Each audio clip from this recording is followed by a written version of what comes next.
You're listening to the Greeks Gridiron. Now here's your host, Ethan Haristadoulou. Hello everyone, and welcome back to the Greeks Gridiron. I am Ethan Haristadoulou, and today, as we go through what is the dead season in the NFL calendar until training camp begins, we are going to start diving into ranking all 32 teams within their division. Today, beginning with the AFC East, we'll be doing offenses, we'll be doing defenses, and today I start with the AFC East defenses. I'll be working through every single division, again, for both sides of the football. So I invite you all, comment down below.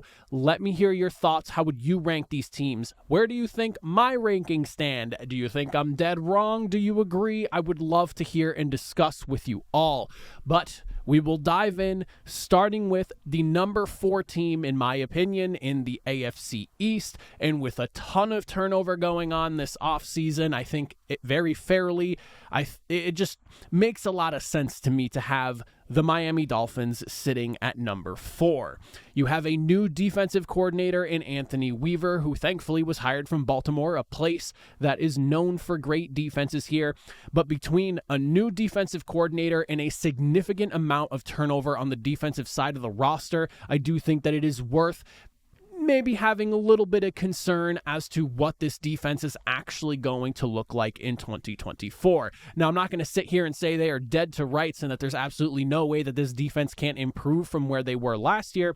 But when you look at just how many people have moved on and have been brought in, we're looking at 5 new potential starters along the defense. And on top of that, you're also looking at like another 5 or 6 guys that are probably going to see significant amount of snaps that aren't necessarily starters, but should get in on the rotation of play quite a bit through the duration of the season here. So you're talking like 10, maybe 11 guys on like the high side, maybe like 9 on the low side, 8 on the low side of players that are going to essentially eat up a load of your defensive snaps here. And again, new defensive coordinator, how are things going to look with so many new faces? The likelihood that all, 8, 9, 10 of these guys that are being brought in here all are hits and wind up fitting the system and working out extremely well is not very high. And it's not to say it's not doable, again, but it isn't necessarily likely. But I will say that despite all that concern, there is a lot to like about a lot of the players that were brought in, and at least on paper, in my opinion, do present upgrades at a lot of different positions here. As far as the pass rush is concerned, that's one thing that really stood out to me here. Already a really good unit in 2023, finishing the year 3rd in sacks with 56. You bring in a guy like Calais Campbell, that should be an immediate upgrade for the interior. On top of that, you went and drafted Chop Robinson in the first round. You also went and got yourself Shaquille Barrett as well, who's a very strong pass rusher in his own rights. I mean, there's a lot to like about guys that were brought in here. Jalen Phillips, obviously, who dealt with some injury stuff last year as well. There is plenty to look forward to as far as improvements in that department go. On top of that, just the linebacker room overall got a massive overhaul, in my opinion. Big signing in Jordan Brooks, a guy who is an absolute tackling machine who could be good for like 150 tackles basically any year he's stepping on the football field. On top of that, you bring in a guy like Anthony Walker Jr. as well, who in his tenure has been a very good serviceable guy, especially in pass coverage as well. So you're looking at a lot of really good upgrades. And then again, a guy like Kendall Fuller, a guy who was a number 1 in Washington on a defense that was really bad, but was like one of the lone bright spots of it. He comes in, he gets to be the opposite number 2 of Jalen Ramsey. I think that'll bode really well for him in taking some of that pressure off of him, because he was basically the number 1 in Washington last year. So him getting moved into like a number 2 role as Jalen Ramsey takes care of the best wide receiver on the opposing team should be a good setup for him as well. On top of that, you have some changes in that back end. You're bringing in Jordan Poyer as well. So he and Javon Holland could wind up being the best safety tandem in the NFL if all goes according to plan. But that's kind of like the big asterisk on this all. Does it all go according to plan? And that's really what is weighing on me the most with Miami, is just with so much changing going on right now in a division where we're seeing a lot of not a lot of changes, but you're seeing a lot of new defensive coordinators here. 3 of the 4 teams in the AFC East do have defensive coordinator changes going on this season. But I will say that there is a ton of upside. Like, the upside is very high in Miami, but the downside's also very low because of how much turnover you're looking at in terms of player personnel and a new defensive coordinator coming in. But I wouldn't be shocked to see the Dolphins maybe make me eat my words on this one here. So I'm well aware of the fact that I could be dead wrong on this one here. But for me, in terms of just looking at everything on paper, because that's all we have to go by right now, it makes the most sense to have Miami at number 4. Now, moving into the number 3 spot here, this is where it gets complicated because you have 4 pretty good defenses coming out of the AFC East, but I would say that when you look at like the Patriots, Bills, and the Jets, there's a lot to like about all of these defenses here. But one big change that happened to one of those 3 teams in particular is going to be the head coaching change that obviously will affect something on the defense here, and that's going to be the New England Patriots, who I have slotted at number 3. With DeMarcus Covington taking over the defensive coordinator role, he's been the defensive line coach for the last 4 seasons in New England. He's obviously familiar with what they've been doing here, and it seems like the goal for this defense is to keep as much together from last year's unit as possible. I think continuity is key for New England going into this season here, and this is a defense that dealt with an offense that was about as inept as any last season. So there's some things that you can look at and go, all right, this defense could probably end up being just as good and potentially even better with some better offensive play that it did last year. You also have to look at some of the injury blows that this defense dealt with, and for it to still be a pretty good unit by season's end here. And when you look at the numbers, 15th point in points per game wasn't great, but you were 5th in yards per play allowed. You were 6th in both red zone and in third down percentage here. But there were some things that needed improving. One of them being the pass rush. Matthew Judon missing a ton of time last year, looked good when he finally got himself going when he got back into the fold. But between Matthew Judon and then in the secondary dealing with guys like Marcus Jones and Christian Gonzalez, who missed a ton of time in 2023, getting some of those key players back should be really good for this defense here. On top of that, there's no massive additions, so it's not like, for me, do I expect to see some improvement on this defense? If all goes well, yes, it should, because again, Christian Gonzalez, Matt Judon, and even Marcus Jones, who was carving himself out a nice role before going down with an injury, all those guys are impact players for this defense, and I do think that having those guys healthy, as long as they don't get hurt, should improve what we got from this unit last year. But the big questions now are the depth signings that help the rotations out a little bit. And the other question here, obviously the big looming one, is just how much of the defense and how good that defense was a direct effect from having Bill Belichick on the coaching staff. For all of the naysayers or just the doubters of Bill in his later years of his career in New England, I don't think that there is a single person out there who's going to doubt the fact that he is one of the greatest, if not potentially the greatest defensive mind in NFL history, with the way he was able to put pieces together and have formidable defenses year in and year out, despite what was going on the other side of the football. So I'm very curious to see what happens. And it's not that I'm anticipating this unit taking a step back because he's not there. I do think there's a good chance for them to be just as good and maybe even a little bit better, but you're dealing with 2 teams that are above them that I think have a little bit more talent, a little more juice to work with, and on top of that, less of a massive looming question on the defensive side, like losing a legendary coach in Bill Belichick. I do think that might affect some things, but thankfully there was enough guys from the defensive side of the coaching staff that are carrying over into this year that maybe that potential loss won't be as bad as some people might be anticipating, or like myself, just kind of worried about here. But I like the Patriots at 3. I do think the defense is really good, and I think this is a division that has some pretty good defenses to work with. So while 3 sounds bad in the AFC East, I would say 3 in the AFC East is not as bad as where some other defenses would be ranked in the AFC or the rest of the league behind them. Next, we move into number 2, which will obviously spoil what number 1 is as well, but I invite you to just hear me out as I explain number 2 and then dive into number 1. We have, and there was a lot of thinking going into this one here, a lot of thinking, but I have the Buffalo Bills sitting at the number 2 spot here. You obviously have a new defensive coordinator in Bobby Babich, hired back in January. Formerly the linebackers coach for the team.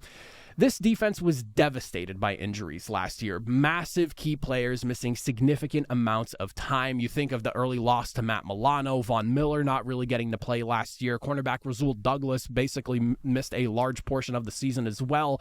But despite all that, And with the early part of the season being a little bit rough, that back half of the season, this defense really started to evolve, figure itself out, deal with the injuries that they lost. And I think some of the guys that were supposed to be just depth pieces that had to step into more starting roles or just playing more snaps throughout the season honestly stepped up big time. And that makes me feel good about what this unit is going to look like despite a change at defensive coordinator.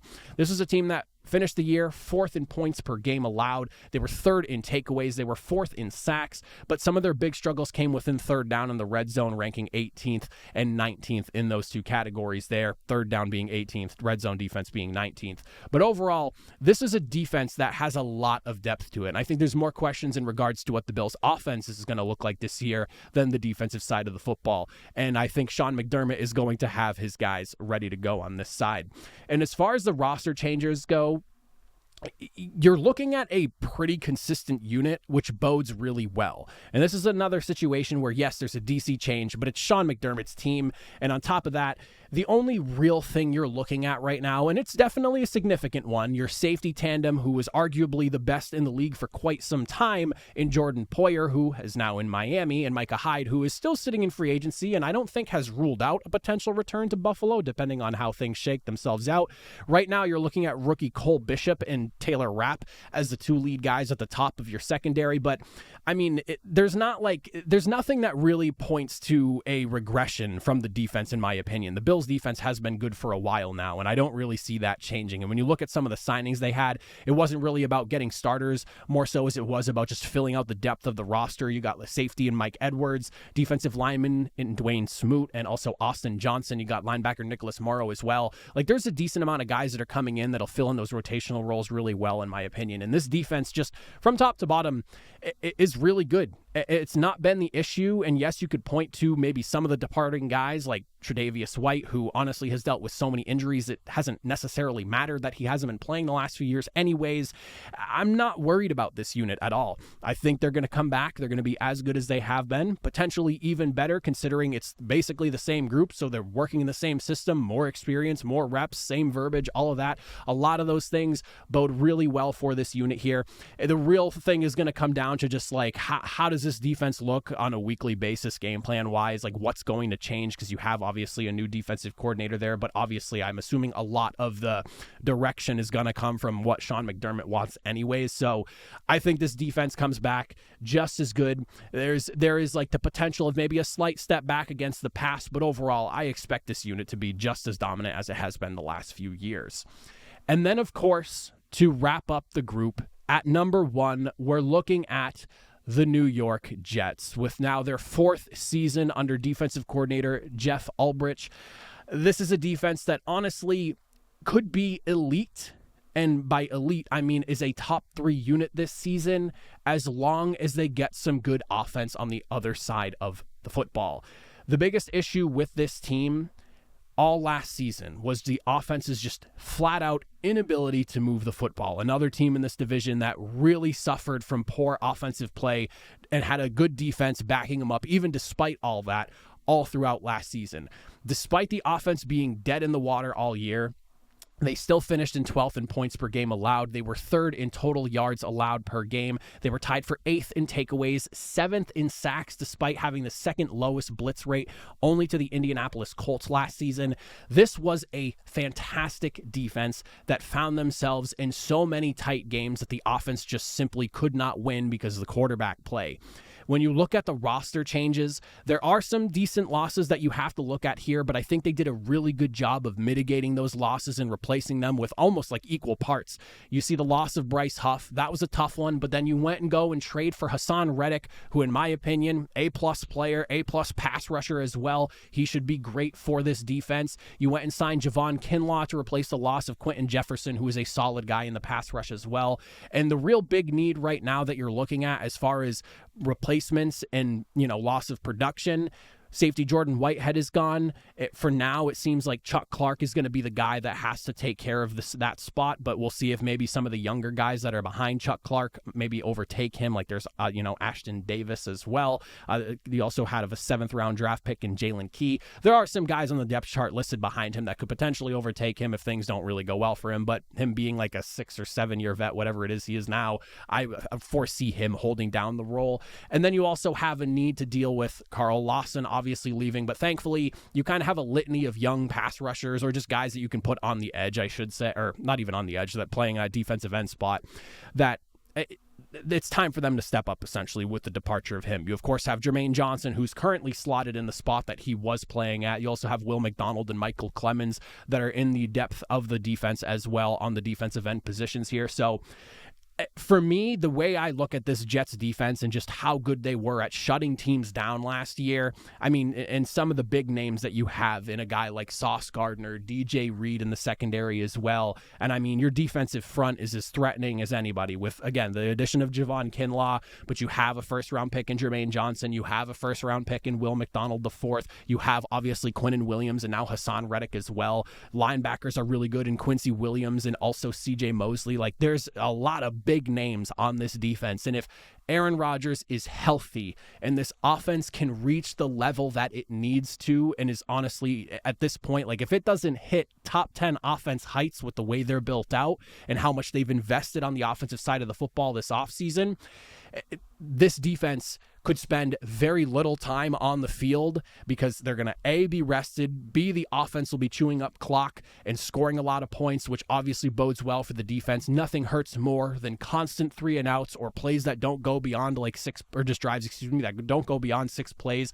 This defense in New York has so much potential behind it coming into this season here, but some of it does come down to just how good the offense will be on the other side of the ball. And that is something I will be discussing down the road, so make sure you look forward to hearing about that, Jets fans. But that is what I'm looking at as far as defenses go in the AFC East. I'm sitting with Miami at the bottom, Patriots at number 3, the Bills hold tight at number 2, but it's close between them and then the New York Jets at number 1. I wouldn't say the gap is very large between 1 and 2, and I don't even think the Patriots are that far behind them. The real big question for me, though, in Miami is all that turnover going to be a positive or a negative for the defense here? Because with so many signings, you cannot bank on 8, 9, 10 new guys on your defense all being significant contributors, working well within the defense, and everyone being able to play at their very best. It's not likely you don't see something like that happen in the NFL. So that's, again, reason why I'm looking at Miami at number 4 right now. Upside is high, but the downside is also there as well, and definitely worth considering. But again, let me know in the comments section down below, what are your rankings? What are your thoughts on mine? As always, if you made it to the end, I greatly appreciate it. I'll see you all next time. Have a good one.